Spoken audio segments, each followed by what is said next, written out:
J.b.Beasley and Tracie Hawlett were two 17-year-old best friends living in Dothan, Alabama. One night, they both drove together in J.B.'s car to attend a friend's party in Headline, just a few miles north. A half an hour after they left, they pulled into a gas station and used a payphone, presumably to get better directions. An hour after that, they made another stop at a convenience store in Ozark. Tracie used a payphone there to call her mom to tell her that they had gotten lost. And that's the last time her mother heard from her daughter. J.B. and Tracie never made it to the party, and they never returned home. The next morning at 8 a.m., Tracie's mom reported her daughter missing, and shortly after, on Herring Avenue in Ozark, police found J.B.'s car. In the trunk of the car, the bodies of J.B. Beasley and Tracie Hawlett were found. They'd both been shot to death. Investigators had found traces of semen on J.B.'s bra and underwear. At the time, it was unclear where exactly the crime scene had been. Some investigators suggested that the girls were shot in the trunk. A month later, a man named Johnny William Barentine went to police with a startling confession. He said that on the night the two girls were murdered, he had witnessed a black truck speeding away from the alleged crime scene. When police further questioned him, he later changed his story, adding that he had picked up a mysterious tattooed man who saw the girls at the convenience store. He claimed that he watched as the man got into the girls' car, and he followed them, later hearing gunshots.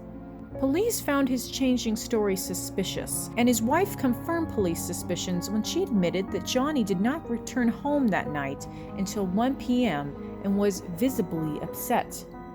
Police arrested him and charged him with the murder of the two girls, but there was one problem. The DNA found on J.B. didn't match Barentine's. The charges against Barentine were dropped. Later, there were two other unnamed suspects police had in mind. One man from Mississippi who was visiting the area on the night the girls were killed, and another man from Michigan who was also in the area at the time. But just like Williams, the DNA wasn't a match.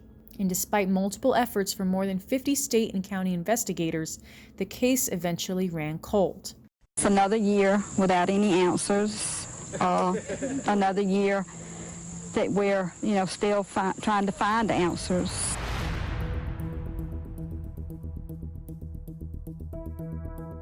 Okay, I thank everyone for coming today. On August 1st of 1999, two Dothan teens were found murdered here in Ozark on Herring Avenue. For more than 19 years, the persons responsible for the crime has been a mystery to us all. Last fall, I sought the services of Parabon Nanolabs, a DNA technology company in Virginia, to assist us in the investigation. The genetic genotyping yielded a match to the DNA sample, again taken from the crime scene in 1999. Now on March 15th, 2019, investigators located and arrested 45-year-old black male Coley McCraney of Dothan. McCraney grew up here in Ozark, and he attended all of his schools here in Ozark. Coley McCraney was a 45-year-old former truck driver and preacher who lived in Dothan, the same town as J.B. and Tracie. The news shocked the public, who considered Coley a respectable member of the community. He was never even considered a person of interest in the case. It's unclear why exactly Coley murdered the two innocent teens, but rumors circulating the internet suggest that the same day J.B. and Tracie were killed, Coley missed a court date that was set over a paternity dispute he had with another woman.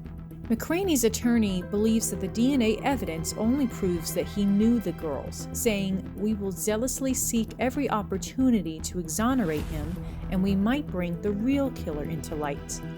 But Police Chief Marlo Walker has this to say. I was surprised when I saw the results. And every person I talked to said the same thing. But the DNA doesn't lie. It's also important to mention that the district attorney will be seeking the death penalty in the case. He is death penalty eligible, absolutely. Was that what you seeking? Yes. Have you made that decision yet? Yes, about 10 years ago.